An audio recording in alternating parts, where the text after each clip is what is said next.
తెలంగాణ మంత్రి అయిన కొండా సురేఖ మీడియా ముందు మాట్లాడుతూ కేటీఆర్ కు సమంత పైన మోజు ఉందని, సమంతని తన దగ్గరకు పంపించకపోతే ఎన్ కన్వెన్షన్ కూల్చేస్తామని కేటీఆర్ నాగార్జున బెదిరించాడని, నాగార్జున సమంతని కేటీఆర్ దగ్గరికి వెళ్లమంటే సమంత ఒప్పుకోలేదని, అందుకే సమంతకి నాగచైతన్య విడాకులిచ్చాడని నోటుకొచ్చినట్టు వాగింది.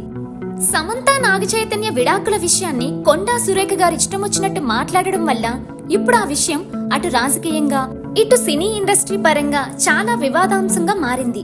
అయితే దీనిపై నాగచైతన్య స్పందిస్తూ విడాకులు తీసుకోవడం అనేది జీవితంలోనే ఎంతో బాధాకరమైన అనుకోని కారణాల వల్ల తీసుకునే నిర్ణయం.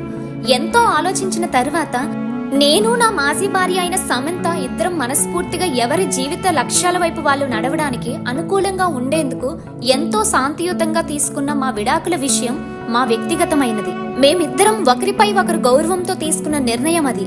ఈ విషయంపై ఇప్పటి వరకు ఎన్నో అర్థం లేని పుకార్లు వార్తలు వచ్చినా కూడా నేనిప్పటి వరకు సైలెంట్ గా ఉండడానికి కారణం నాకు సమంత మీద, నా కుటుంబం మీద ఉన్న గౌరవమే.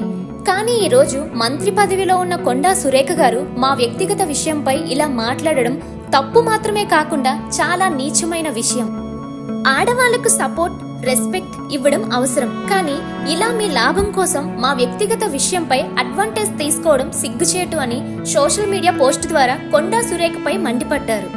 అయితే ఇంతమంది రియాక్ట్ అయిన తర్వాత కొండా సురేఖ గారు మీడియా ముందుకు వచ్చి సమంతపై తనకి ఎలాంటి దురుద్దేశం లేదు అని, నేను కేటీఆర్ విషయంపై వ్యాఖ్యానిస్తూ సమంత నాగచైతన్యాల విషయం చెప్పాల్సి వచ్చింది.